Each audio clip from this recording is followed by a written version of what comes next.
Bom dia, na paz do Senhor, prezados. Mais um domingo na presença do Deus Todo-Poderoso para estudarmos juntos a Palavra do Senhor, juntamente com a nossa revista Compromisso.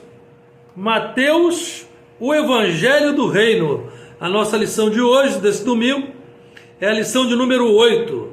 Exortação sobre o fim dos tempos. Essa aqui, ó. Exortação sobre o fim dos tempos. Baseado lá no Evangelho de Mateus, evidentemente, capítulos 16 e 17, que nós vamos estudar juntos. Temos pouco tempo, vamos aproveitar bastante tempo, vamos meditar na palavra do Senhor, em nome de Jesus. Vamos fazer a leitura, então, do texto áureo, que é Mateus, capítulo 16, versículo 16, depois nós vamos orar. Amém? Mateus, capítulo 16, versículo 16, diz assim, a palavra do Senhor. Respondendo, Simão Pedro disse: Tu és o Cristo, o Filho do Deus vivo. Repetindo, Mateus capítulo 16, versículo 16, o nosso texto áureo, que diz assim: Respondendo, Simão Pedro disse: Tu és o Cristo, o Filho do Deus vivo. Oremos. Soberano Deus eterno, Pai que está nos céus, nós te somos gratos pela leitura da Tua Palavra na manhã deste domingo, dia do Senhor. Que o Senhor possa falar profundamente ao nosso coração, através da Tua Palavra, que é mais penetrante que qualquer espada de dois gumes. A Tua Palavra que é viva e eficaz. Fala aos nossos corações, a começar pelo meu.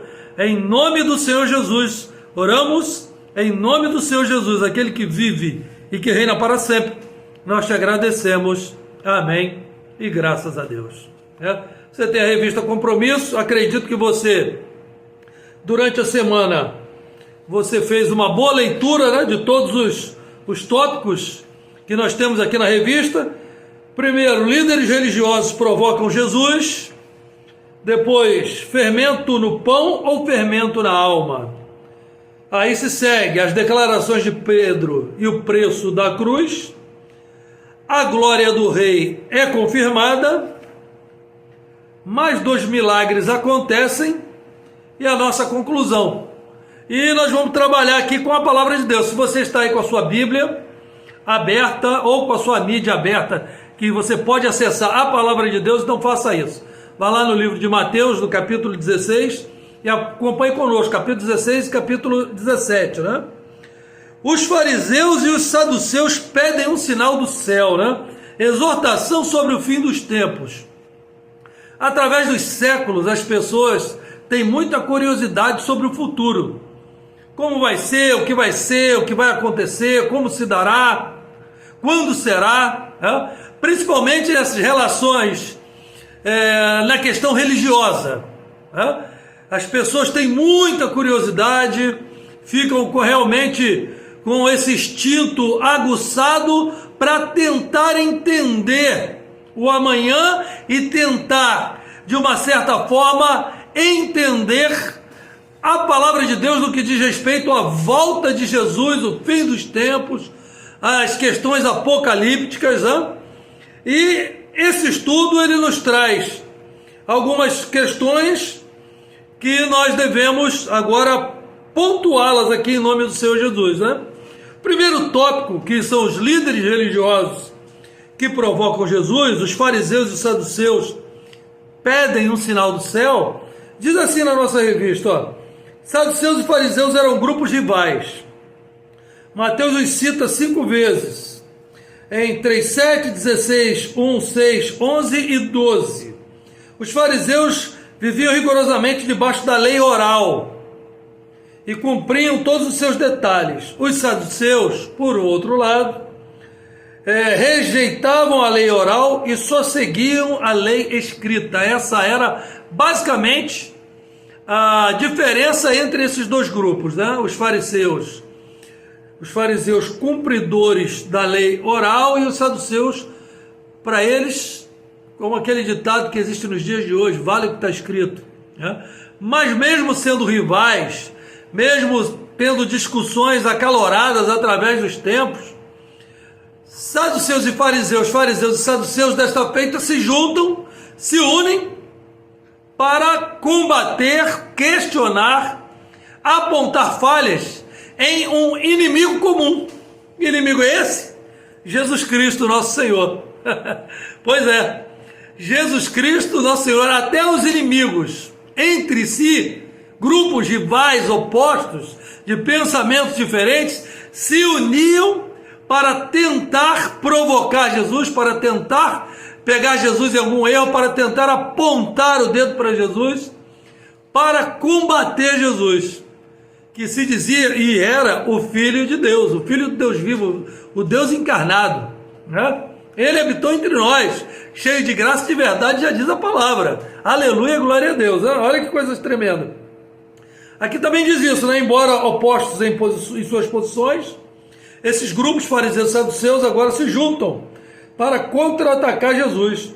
O alvo é comum aos dois grupos, e então se juntam que de outra forma não fariam, para centrar a atenção no ataque a Jesus. Isso vemos até hoje, quando grupos opostos se juntam para atacar um inimigo maior. Isso acontece muito. Acontece aí na vida secular, na violência que nós acompanhamos na televisão, né?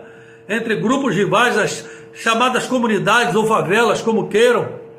Grupos rivais às vezes se unem para atacar a polícia, e assim acontece não somente dentro dessa questão que eu contextualizei aqui nos estados brasileiros, mas fora do país, nas guerras, nas guerrilhas, nas insurreições.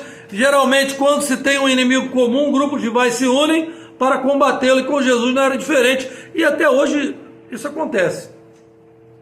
Existem seitas e movimentos contemporâneos que são opostos, que são adversários entre si, mas em alguns casos eles encontram um fator em comum, que é o Evangelho. Então se unem para atacar o Evangelho, se unem para te questionar. Quem sabe aconteceu já com você, lá na sua faculdade, na sua escola, no seu trabalho, ou até mesmo ali no seu bairro, ou até na sua família, né? O contexto de família é muito grande, é muito amplo, né?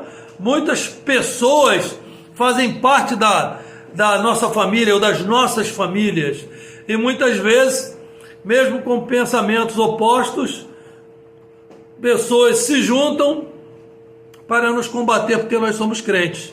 Isso acontece, meus prezados. E a palavra de Deus, aqui no capítulo 16 do livro de Mateus, ela diz o seguinte, ó: aproximando-se os fariseus, pediram-lhe que lhe mostrasse o sinal vindo do céu. Ele, porém, respondeu: olha, a tarde chega e vocês olham para a tarde e vocês reconhecem, sabe? Se o céu está avermelhado, se o tempo vai ser bom, se o tempo vai ser ruim, e vocês sabem muito bem discernir esses sinais do tempo. Mas Jesus fala para eles e questiona o seguinte: olha, mas vocês, para mim, não passam de uma geração má e adúltera, e que me pedem um sinal agora, mas nenhum sinal lhe será dado, senão o do profeta Jonas. E aí Jesus se levanta e se retira dali.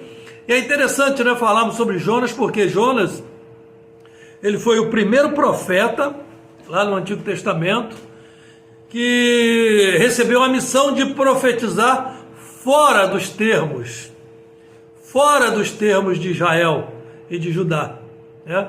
Ele foi o primeiro profeta a se deslocar para uma terra estrangeira, mesmo a contragosto, mesmo não querendo, mas depois de passar por aquela prova, 3 dias no ventre do grande peixe, e aí se arrepender, orar ao Senhor e ser expelido pelo peixe, e aí se encontrar lá na praia da cidade de Nínive, ele vai ali, cumpre a sua missão, ele prega, mesmo a contragosto, volto a dizer, mas ele prega o arrependimento, aquelas 120 mil almas, como diz a palavra do Senhor, desde o rei, que é o maioral, até o menor daquela cidade, todos quebrantam-se, aceitam ali a pregação e creem que o Deus de Jonas é o verdadeiro Deus.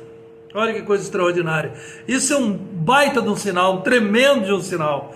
Isso também comprova que Jonas foi um personagem real. existiu, a sua história, o seu ministério, a pregação da palavra lá fora dos termos de Israel, lá em Nínive. E Jesus atesta sobre esse fato, e ele diz assim: olha, vocês são uma geração má e adúltera, se referindo a fariseus e saduceus. Grupos rivais, volto a repetir, que se juntam para atacar Jesus. E Jesus fala para eles assim: não vou fazer nenhum sinal para vocês, mas observem a palavra do Senhor. Vejam lá no livro do profeta Jonas, como ele pregou para uma outra geração má e adúltera, que os assírios eram um povo muito ruim, muito mal mesmo. E eles se arrependeram dos seus pecados. E Jesus estava querendo dizer: vocês, fariseus e saduceus, que se dizem conhecedores da lei de Moisés, da palavra do Senhor, vocês não se arrependem e nem conhecem o Filho do Homem. Que exortação, que palavra, que autoridade. E aí, num segundo momento, Jesus está reunido com seus discípulos para falar justamente sobre a questão que o autor da nossa revista Compromisso, a lição 8, coloca aqui para gente: fermento no pão ou fermento na alma, né? Se referindo ao fermento que é usado para fazer com que a massa do pão cresça, ou também, de uma forma bastante simbólica, Jesus usa falar sobre o fermento, algo que contamina, algo que contagia, algo que é nocivo, algo que é ruim. Quando aquilo entra no coração da pessoa, ele também faz com que aquela pequena maldade, aquele pequeno dolo, ele começa a crescer e tomar conta de todo o coração e de toda a mente da pessoa, e leva a pessoa a pensar e a fazer coisas ruins. E Jesus fala bem assim a partir do versículo 5 do capítulo 16. Ora, tendo os discípulos passado para o outro lado, esqueceram-se de levar pão. E Jesus lhe disse: veja, acautelai-vos do fermento dos fariseus e dos saduceus. E aí os discípulos começaram a questionar entre si, se perguntando se Jesus estava se referindo ao pão material, ao alimento, né? E aí eles discorriam entre si dizendo: é porque não trouxemos pão. E aí Jesus percebe aquilo ali e fala assim: olha, vocês são homens de pequena fé, estão aí discorrendo sobre o não ter de pão, vocês ainda não compreenderam nada. Porque Jesus estava exortando dessa maneira, com tanta autoridade, com tanta severidade, vamos dizer assim, porque eles estavam com Jesus dia e noite, diuturnamente estavam com Jesus, aprendendo do mestre, bebendo daquela fonte, né? Sabiam da autoridade, sabiam do conhecimento, da sabedoria, já tinham assistido alguns milagres, e mesmo assim eles ainda não tinham atingido um grau de maturidade para que pudessem entender quando Jesus não falasse de forma clara, mas usasse uma linguagem. Jesus queria usar uma linguagem que somente eles pudessem entender, era como se fosse um código entre eles, uma linguagem própria. Como nós hoje não temos aí, entre aspas, o evangeliquez, né? Passar na prova, tá no fogo, tá no vento, tá na bênção. Então, e você compreende o que eu estou falando, né? Jesus também estava colocando para eles um linguajar, experimentando eles ali, conversando com eles, para ver se eles entendiam o que Jesus estava falando, para que Jesus não precisasse esmiuçar tudo. Afinal, eles já não eram mais crianças espirituais, mas aí alguns deles ali, ou quiçá todos eles, ainda estavam ali no leitinho, ou no muito ali na sopinha. E Jesus já queria dar algo mais sólido para eles, né? Falar com eles, conversar num nível já de espiritualidade, maturidade, para que eles pudessem entender. E eles não estavam entendendo, eles estavam confusos. E Jesus começa assim, falando, no capítulo 16, a partir do versículo 9. Não compreendeis ainda, nem vos lembrais dos 5 pães para 5.000 homens, de quantos cestos ainda sobraram, nem dos 7 pães para 4.000, de quantos cestos sobraram?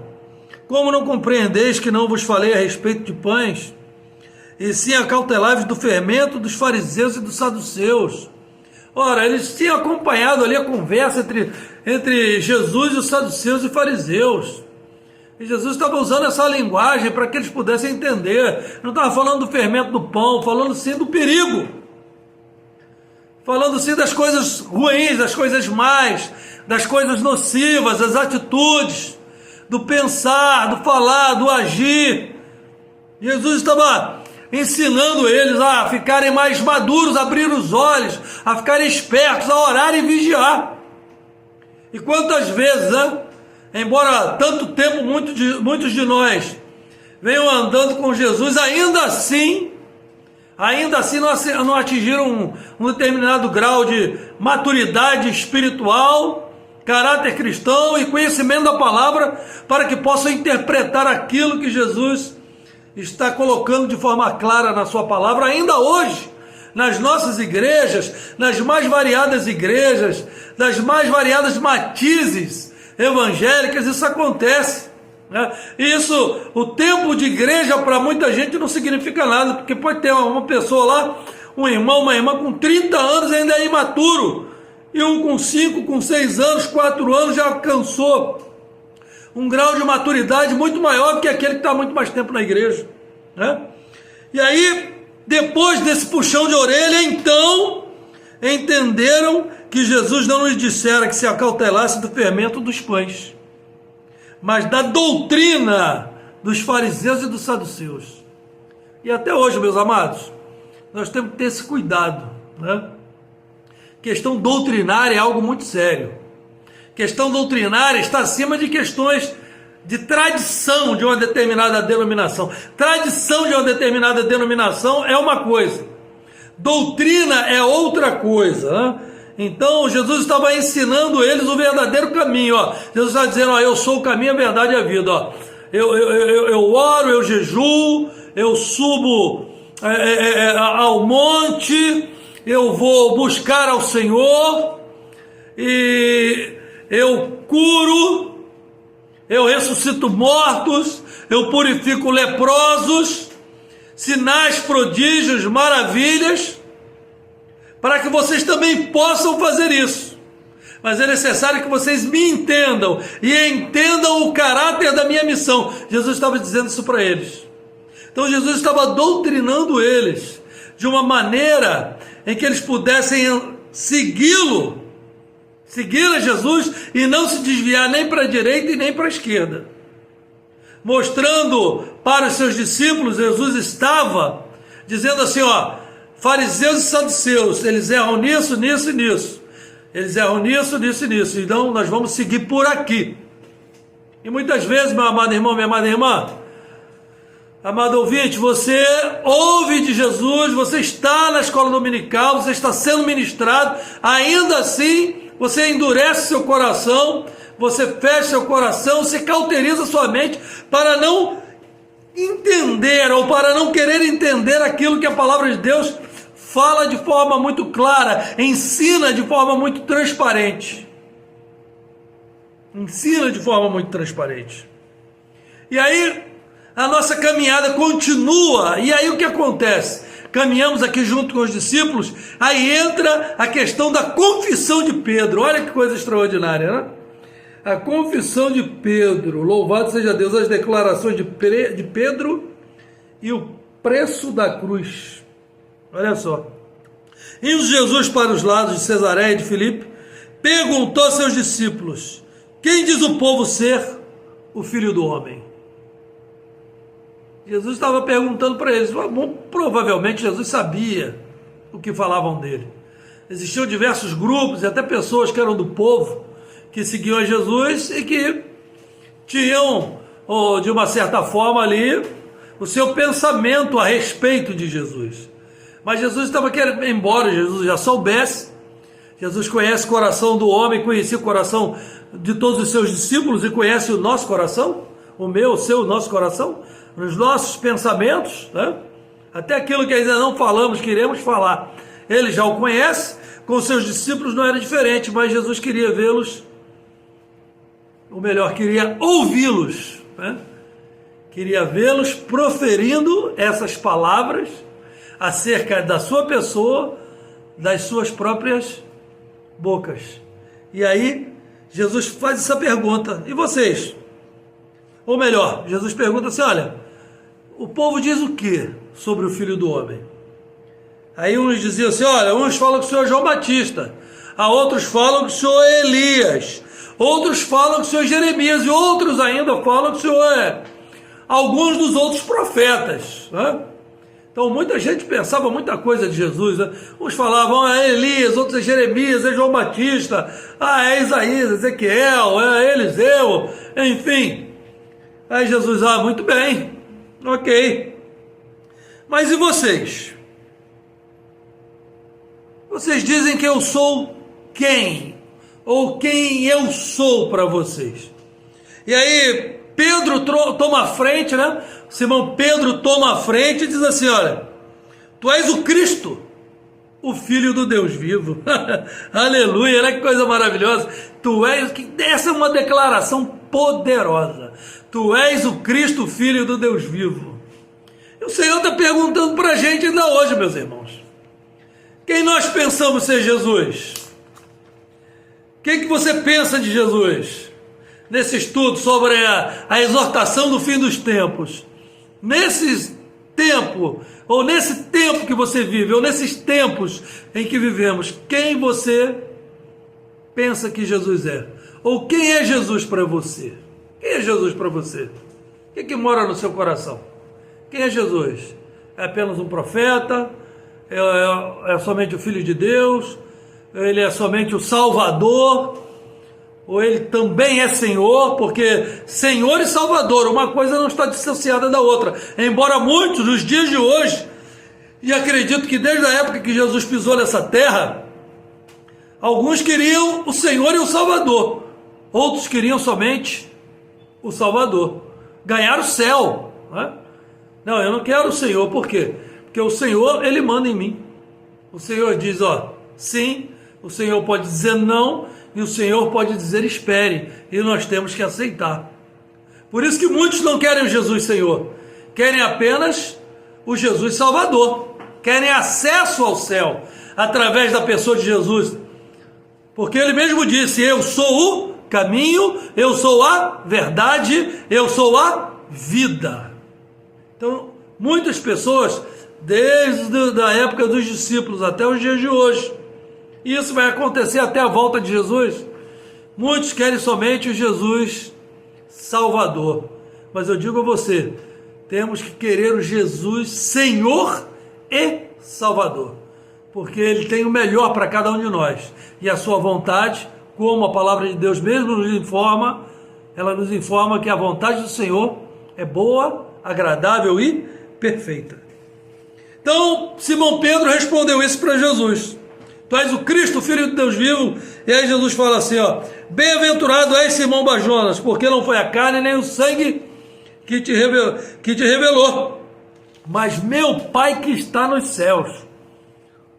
Aí também eu te digo, pois tu és Pedro, e sobre esta pedra, Jesus se referindo a Ele mesmo, eu edificarei a minha igreja, e as portas do inferno não prevalecerão contra ela. E muita gente acha que Jesus estava se referindo a Pedro. Ela fala, tu és Pedro, e sobre esta pedra não.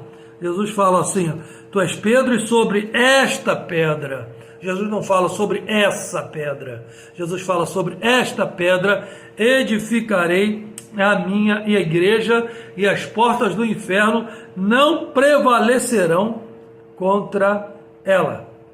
Olha que coisa extraordinária, né? E diz mais Jesus, e tudo quanto ligares na terra, será ligado no céu. Então Jesus ainda adverte os seus discípulos de que a ninguém dissesse ser Ele o Cristo, né?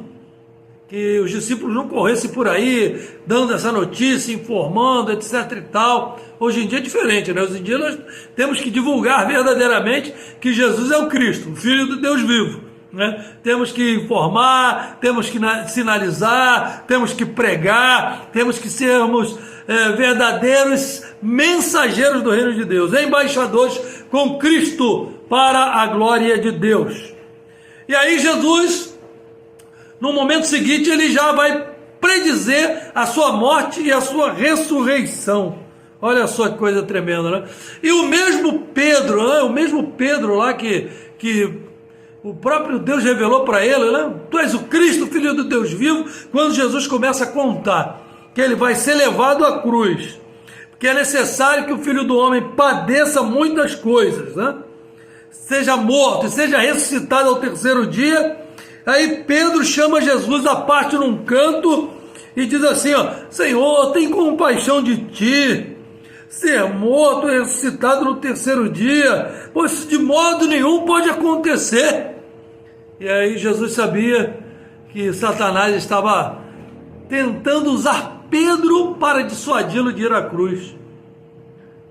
Olha que coisa extraordinária, né? Que coisa tremenda e que coisa terrível por um outro lado. E aí Jesus diz assim, ao mesmo Pedro, hein, que foi revelado há pouco tempo, que Jesus era o Cristo, Filho do Deus vivo, bem um Pedro vai lá, chama Jesus num canto e tenta convencer Jesus, olha, aquele bate-papo de pé de ouvido. E olha o que Jesus faz, Jesus se volta para Pedro e diz assim, ó, arreda Satanás, tu és para mim pedra de tropeço, porque não cogitas das coisas de Deus, e sim das coisas dos homens.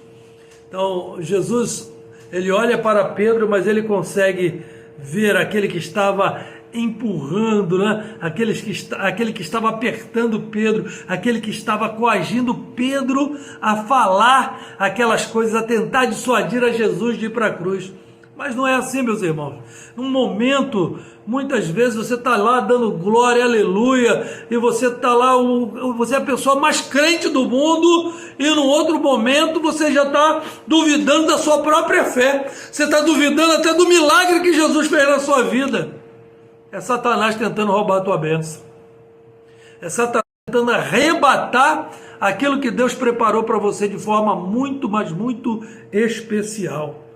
Temos que orar e vigiar. Atenta aí para isso, em nome de Jesus. Vamos lá aqui, ó. A glória do rei é confirmada. A glória do rei é confirmada. Agora Jesus convida Pedro, João e Tiago e juntos sobem ao monte e Jesus é transfigurado diante de 3 testemunhas. Lembra aqui a experiência de Moisés que subiu ao monte com Arão, Nadab e Abiú. 3 testemunhas. Na narrativa de Moisés, a pele de seu rosto resplandecia por ter Deus falado com ele. Foi uma glória refletida, mas com Jesus, o seu rosto resplandeceu como o sol, e suas roupas tornaram-se brancas como a luz. Olha que coisa extraordinária, né? Jesus chama os seus discípulos a orar com eles, e convida Pedro, João e Tiago, sobem ao monte ali, Jesus é transfigurado na presença deles e mais. Aparecem ainda, né? Os discípulos ficam aterrorizados e ainda aparece ali Moisés e Elias. Olha que coisa extraordinária, né? Eu já vi pessoas tentando associar questões do espiritismo com essa aparição, querendo dar comprovação de que a reencarnação existe por causa da aparição de Moisés e de Elias. Eu digo para você, não! É repreendido em nome de Jesus. Prestem atenção, lá no Antigo Testamento, Moisés, o próprio Deus, ele informa Moisés que ele vai levar Moisés, que Moisés não vai entrar na terra prometida, e o próprio Deus cuida de tirar a vida de Moisés e guardar o próprio corpo de Moisés, o próprio Deus. E com Elias é arrebatado, ele não passa pela morte, ele é arrebatado num carro de fogo.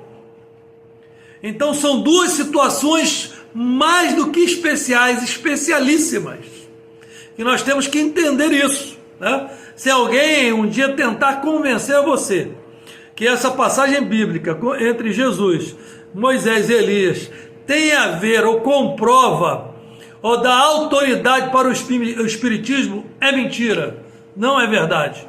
E aí você já sabe, o próprio Deus cuidou de Moisés ao tirar a sua vida e levá-lo consigo, e o próprio Deus fez com que Elias fosse arrebatado no carro do fogo. Ou seja, são duas situações muito especiais, né? Moisés ainda passa pela morte, mas com o próprio Deus cuidando dele, o próprio Deus. algo inédito, extraordinário, especialíssimo. E no caso de Elias, né, nem se fala, né? Subiu numa carruagem de fogo, ascendeu ao céu e também não passou pela morte, teve o seu corpo transformado, seu corpo glorificado. Olha que coisa extraordinária. E os discípulos, então, voltando ali, os discípulos veem aquilo ali e depois chamam a Jesus e falam assim: mestre, quer que nós façamos aqui 3 tendas para passar a noite? Uma para o Senhor, outra para Moisés, outra para Elias. E o Senhor diz assim: olha, não é necessário, não é necessário, não é necessário isso. Vamos fazer essa leitura aqui da transfiguração para a gente caminhar para o final.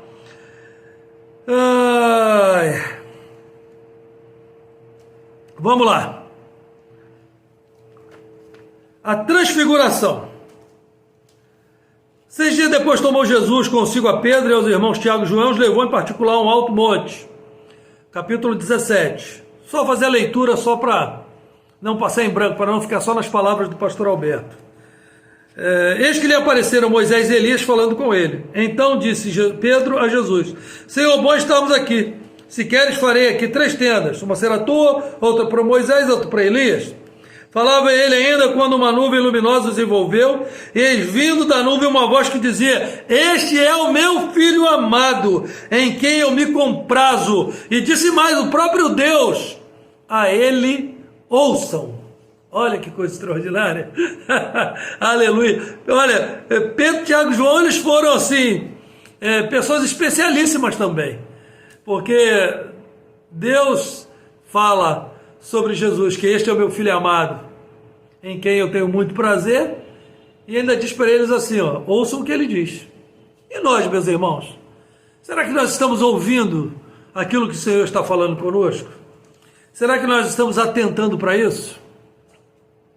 Será que nós estamos realmente ouvindo e dando ouvidos, colocando em prática aquilo que nós temos ouvido, aquilo que nós temos aprendido, aquilo que os nossos líderes têm nos ensinado? Devemos ouvir e dar ouvidos, ouvir, aprender, colocar em prática e ensinar a palavra do Senhor. E sossegarmos o nosso coração quanto a essas questões, né? Essas questões, a exortação sobre o fim dos tempos. Jesus, ele morre, ele ressuscita ao 3º dia e ele se compromete a voltar. E ele vai voltar. Ele vai voltar para todo aquele e aquela que nele crê, para que esses não pereçam, mas tenham vida e vida em abundância. Quero fazer a leitura com vocês rapidamente, meus amados, aqui de mais 2 milagres, o último tópico aqui da revista. Mateus 17, do 14 ao 27, diz assim, ó, depois dessa experiência marcante, a experiência da transfiguração, novamente se encontra a multidão com Jesus, e aí aparece um pai desesperado com um filho doente. E os 9 discípulos que tinham ficado não conseguiram fazer nada diante do sofrimento daquele pai. O menino era filho único, e segundo a descrição de Mateus, o menino era epilético, pois se tratava de repente ele se atirava na água, se atirava no fogo, enfim, ele se feria muito. Né? Mas aí Jesus percebe que é diferente. Não é só uma questão de uma doença ou de uma enfermidade de nível físico. É uma questão também espiritual. E Jesus nos ensina a questão da oração, do jejum, da casta de demônios. Lembra-se disso? E aí o pai do menino se chega para Jesus e pede, com o coração quebrantado, espírito compungido, para que Jesus possa aliviar o sofrimento do filho dele, e assim Jesus o faz. Jesus expulsa aquela enfermidade, aquela doença, ou seja, aquele demônio que estava causando aquela enfermidade e aquela doença, e Jesus nos mostra que em algumas ocasiões a enfermidade e a doença, ela é tratada no nível da medicina, no nível da ciência. Em outras situações, a enfermidade ou a doença, ela deve ser tratada no nível espiritual. com autoridade, repreendendo em nome do Senhor Jesus. Aleluia e amém. É isso que Jesus fala para nós. É isso que Jesus nos ensina. Os discípulos ficam ali abismados, estarrecidos, e Jesus diz assim: olha, se vocês com autoridade acreditarem, vocês vão dizer para aquela montanha ali, ó, sai dali, se lança no mar, e ela vai fazer assim. Se você tiver uma pequena fé, uma fé do tamanho do grão de mostarda, que é a menor semente conhecida, esse monte, ele vai te obedecer. E essa é uma lição extraordinária para todos nós. É uma lição que nos dá a possibilidade de entendermos como é importante nós buscarmos dia a dia ao Senhor, na sua palavra, em oração, levando uma vida piedosa e buscando os dons, buscando os frutos, nos revestindo do poder de Deus, para que quando nós formos chamados, nós nos apresentarmos como obreiros aprovados, que não tem do que se envergonhar e que manejam bem a palavra da verdade. Mas Jesus, apesar disso, de todo esse histórico, de todas essas situações, e operando esse grande milagre na vida dessa criança, ainda assim, ou desse jovem, ainda assim, os inimigos de Jesus, eles continuavam questionando. Eles procuram os discípulos, eles procuram a Pedro e dizem o seguinte: ó, não paga vosso mestre o imposto? Eu quero ler para vocês, capítulo 17, a partir do versículo 24. Tendo eles chegado a Cafarnaum, dirigiram-se a Pedro os que cobravam o imposto das 2 dracmas e perguntaram: não paga o vosso mestre as 2 dracmas ou o imposto? E Pedro respondeu: sim, ele paga sim. E ao entrar em casa, Pedro se volta para Jesus e antes dele perguntar, Jesus se antecipa e fala assim: ô Simão, o que te parece? De quem cobram os reis da terra o imposto? Dos estrangeiros ou dos filhos da terra? E aí o Simão Pedro responde: Senhor, dos estrangeiros. E aí Jesus continua dizendo para Pedro assim: ó, logo estão isentos os filhos da terra. Mas, para que não causemos escândalo, vai lá, Pedro, você que é pescador, você que é bom nesse negócio, profissional, vai lá, lança o anzol lá no mar. O primeiro peixe que você fisgar, você vai tirar, você vai abrir a boca, você vai achar um estáter, você vai tomar e vai entregar o estáter por mim e por ti. Você vai pagar o meu imposto e o teu imposto, para que nós não venhamos a escandalizar ninguém. Que lição extraordinária, ainda mais uma. Jesus, ele não queria escandalizar ninguém.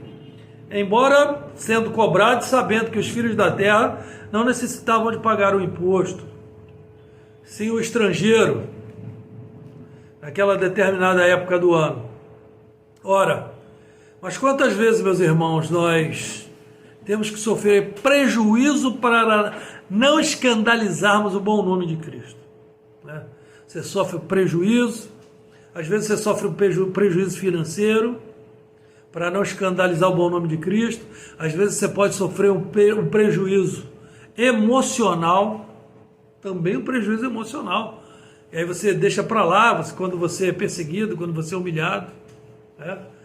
Você pode causar em você até um prejuízo físico numa agressão, quando te persegue por você ser cristão, por você ser uma pessoa correta, ou te agridem porque você é um profissional correto onde você trabalha, e aí você fica na sua, você só ora a Deus, você sofre esse tipo de prejuízo, né? Esse tipo de prejuízo que você sofre, na realidade, meus irmãos, é mais uma semente que você está plantando pela fé, e você vai colher a 30, 60 e a 100 por 1, como eu costumo dizer. O que significa isso? É o seguinte: a cada sementinha que você plantar, você pode colher 30 frutos. ou a cada sementinha que você plantar, você pode colher 60 frutos, ou a cada sementinha que você plantar, você pode colher 100 frutos, 30, 60 ou 100 por um. Olha que coisa maravilhosa. Com Jesus é assim, nós nunca ficaremos no prejuízo. O Senhor sempre derramará provisão de forma abundante, muita provisão sobre a nossa vida, quando nós glorificarmos o nome do Senhor, através do nosso testemunho, através da pregação do Evangelho, através da nossa postura, da nossa posição espiritual para a glória de Deus. Amém? Vamos para a conclusão? Fazer a conclusão aqui. Como a afirmação de Pedro no texto áureo sintetiza toda a instrução sobre o fim dos tempos, Jesus deixa seus discípulos avisados sobre tudo o que iria acontecer. Qual é o texto áureo? O que diz lá? O Mateus 16,16. O Pedro afirma o quê? Tu és o Cristo, o Filho do Deus vivo. Olha que coisa boa. Os discípulos não foram pegos de surpresa, mas instruídos. Como nós. Não estamos sendo pegos de surpresa. Mesmo com essa pandemia, não estamos sendo pegos de surpresa. Mesmo quando uma coisa tão louca, tão terrível, com tantas mortes, com tantas pessoas hospitalizadas no mundo inteiro, acontece. Nós não estamos sendo pegos de surpresa, não. Está escrito. Faz parte do princípio das dores. Do início, do fim. Faz parte. Você não está sendo pego de surpresa. Ah, pastor Alberto, devemos orar, devemos interceder, devemos continuar pregando a palavra, mas devemos estar preparados e entender que isso faz parte do processo, do início, do fim, né? Que estejamos testemunhando cada dia do grande Rei e Salvador, e muitos também façam parte desse grupo. Louvado, bendito e engrandecido seja o nome do Senhor. Louvado seja Deus. Exortação sobre o fim dos tempos, baseado no Evangelho de Mateus, o Evangelho do Reino, capítulo 16 e 17. Agradecemos a Deus a sua paciência, a sua participação. Que Deus abençoe ricamente em nome do Senhor Jesus. Vamos orar. Deus nosso Pai, nós te somos gratos pela tua palavra ministrada ao nosso coração nesse domingo, nessa escola bíblica dominical. Fala mais e mais ao nosso coração, a cada dia e noite, através da tua palavra, nos robustece, nos fortalece, para que nós possamos ser sinalizadores do teu reino, e que o teu nome seja glorificado através da nossa vida. Em nome do Senhor Jesus oramos, em nome do Senhor Jesus te agradecemos, amém. Continue participando todos os domingos da Escola Bíblica Dominical e dos cultos de quarta e domingo, aqui da Primeira Igreja Batista em Nova Iguaçu, do nosso pastor, presidente, pastor Edgar Barreto Antunes. Eu sou o pastor Alberto Feitosa. Deus abençoe, beijo no coração, até a próxima, fica na